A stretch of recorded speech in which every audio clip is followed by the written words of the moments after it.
শহরের ব্যস্ততম থানায় কর্মরত ছিলেন ইন্সপেক্টর রূপা দত্ত। বয়স মাত্র ২৯। অথচ কঠোর পরিশ্রম আর দৃঢ় মানসিকতার কারণে তিনি থানার অন্যতম দক্ষ অফিসার হিসেবে পরিচিত হয়েছিলেন। অপরাধ দমন, দুর্নীতি প্রতিরোধ কিংবা তদন্ত সব জায়গাতেই তার নির্ভীক ভূমিকা সহকর্মীদের মুগ্ধ করলেও অন্তরে কোথাও বিদ্রূপও জন্ম দিয়েছিল। রূপা ছোটবেলা থেকেই স্বপ্ন দেখতেন পুলিশ অফিসার হওয়ার। বাবার মৃত্যুর পর মায়ের কষ্ট দেখে তিনি প্রতিজ্ঞা করেছিলেন নিজেকে শক্ত করে তুলবেন।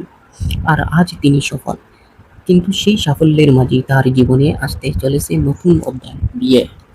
রূপার বিয়ে ঠিক হয়েছিল অর্ণব নামে এক বিশ্ববিদ্যালয় অধ্যাপকের সঙ্গে।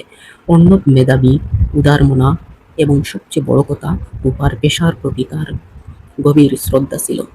দুজনের পরিবারও আনন্দে ভরে উঠেছিল। বিয়ের দিন যত এগিয়ে এসেছিল, রূপার মনে উত্তেজনা ও আনন্দ ছাপিয়ে এক অদ্ভুত দুশ্চিন্তা ঘিরে ধরছিল।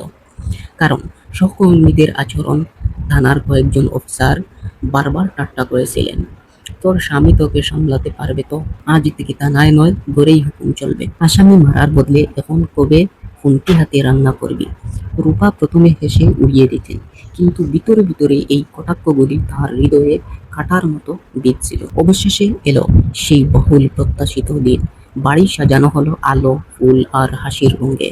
রূপা লাল শাড়ি পরে যখন বিয়ের মঞ্চে বসেন, চারদিক থেকে তাকে ঘিরে প্রশংসা বয়ে আসে। আত্মীয় স্বজন, বন্ধু, প্রতিবেশীরা খুশি, অর্ণব গর্বে তাকিয়েছিলেন তার দিকে। কিন্তু হঠাৎই পরিস্থিতি পাল্টে গেল। রূপার থানায় কয়েকজন সহকর্মী উচ্চপদস্থ অফিসার সহ বিয়েতে আসেন। শুরুতে মনে হলো তার শুভেচ্ছা জানাতে এসেছেন, কিন্তু আসলে তারা এসেছিলেন নিজেদের ক্ষমতা দেখাতে। কেউ চিৎকার করে বলল, ইন্সপেক্টর ম্যাডাম, আজ থেকে আপনার আসল চাকরি শুরু, স্বামী সামলানো। অন্যজন মদ্যপ অবস্থায় বলল, দেখি পুলিশ পোশাকের ভয় দেখালেও আজ গয়নায় কত কোমল লাগছে। আশেপাশে দাঁড়ানো মানুষজন অস্বস্তিতে পড়ল। রূপার মা চোখ নামিয়ে ফেললেন। অর্ণবের আত্মীয়দের অনেকে মুখ চাওয়াচাওয়ি শুরু করল। রূপার কানে প্রতিটি বিদ্রূপ যেন বিষের মতো ঢুকছিল। তিনি ভেবেছিলেন তার সহকর্মীরা অন্তত এই বিশেষ দিনে তাকে সম্মান দেবেন, কিন্তু তাদের চোখে তিনি কেবল একজন নারী, যাকে ছোট করে দেখলেই বীরত্ব প্রমাণ হয়। একজন অফিসার এমনকি মঞ্চে উঠলেন, এই মেয়ে থানায় এত গর্জন করতো, আজ দেখি বিয়েতে এত শান্তি। স্বামী সাবধান, আজ থেকে পুলিশ তোমার ঘর পাহারা দেবে। সবাই হেসে উঠল, কিন্তু সেই হাসির শব্দ রূপার কাছে বিষাক্ত লাগলো। রূপা ভেতরে ভেতরে ভেঙে পড়লেও বাইরে হাসি ধরে রাখার চেষ্টা করলেন।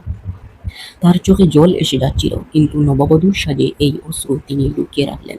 মনে মনে ভাবলেন, আমি কি তবে শুধু একজন নারী যাকে বারবার হেয় করে যাবে? আমার এত বছরের সংগ্রাম, ত্যাগ, সাফল্য কি শুধুই বিদ্রুপের বিষয়? অর্ণব তার হাত শক্ত করে ধরলেন। তার চোখে আশ্বাস ছিল, আমি আছি তোমার পাশে। বিয়ে শেষ হওয়ার পর রূপা সিদ্ধান্ত নিলেন, তিনি চুপ থাকবেন না। পরদিন অফিসে গিয়ে তিনি অপমানজনক মন্তব্য করা সহকর্মীদের সামনে দৃঢ় কণ্ঠে বললেন, বিয়ের দিন আপনারা আমাকে যে অপমান করেছে, তা কেবল একজন নারীকে নয়, একজন পুলিশ অফিসারকেও হেয় করেছে। মনে রাখবেন, পুলিশ ইউনিফর্ম, লিঙ্গ দেখে দায়িত্ব ভাগ করে না। আমি নারী বলে দুর্বল নয়, আমি অফিসার বলেও আপনাদের সমান। আজকের পর কেউ যদি এই ধরনের মন্তব্য করেন, আমি কঠোর ব্যবস্থা নেব। তার দৃঢ় কণ্ঠে পুরো ঘর নিস্তব্ধ হয়ে যায়। এই ঘটনাটি দ্রুত ছড়িয়ে পড়ে সংবাদ মাধ্যমে। অনেকেই রূপার পাশে দাঁড়ান। সামাজিক মাধ্যমে তাকে অভিনন্দন জানানো হয় সাহসী অবস্থানের জন্য। মানুষ বুঝতে শুরু করলো, নারী পুলিশ অফিসাররা কেবল থানার ভেতরেই নন, সংসার, সমাজ এবং প্রতিটি ক্ষেত্রে সমান শক্তিশালী। রূপা ও অর্ণব তাদের দাম্পত্য জীবন সুখে শুরু করলেন। অপমানের সেই তিক্ত স্মৃতি তাকে আরো শক্ত করে তুলল। তিনি বুঝলেন, এই সমাজ পরিবর্তন আনার জন্য কেবল কাজ নয়, কণ্ঠস্বরও তুলতে হবে। তিনি পরে বিভিন্ন মেয়েদের সেমিনারে বক্তৃতা দিতে শুরু করলেন। বিয়ের মঞ্চে হোক বা কর্মক্ষেত্রে, কখনো আপনাকে চুপচাপ মেনে নেবেন না, প্রতিবাদ করুন, কারণ সম্মান অর্জন করে নিতে হয়। রূপার গল্প আমাদের শেখায়, একজন নারী পুলিশ অফিসার বিয়ের মতো আনন্দময় মুহূর্তেও অপমানের শিকার হতে পারেন, কিন্তু সেই অপমানকে প্রতিবাদে পরিণত করলে তিনি সমাজের চোখ খুলতে পারেন। নারীকে ছোট করে দেখার মানসিকতা ভাঙতে হলে আমাদের প্রত্যেককে এগিয়ে আসতে হবে।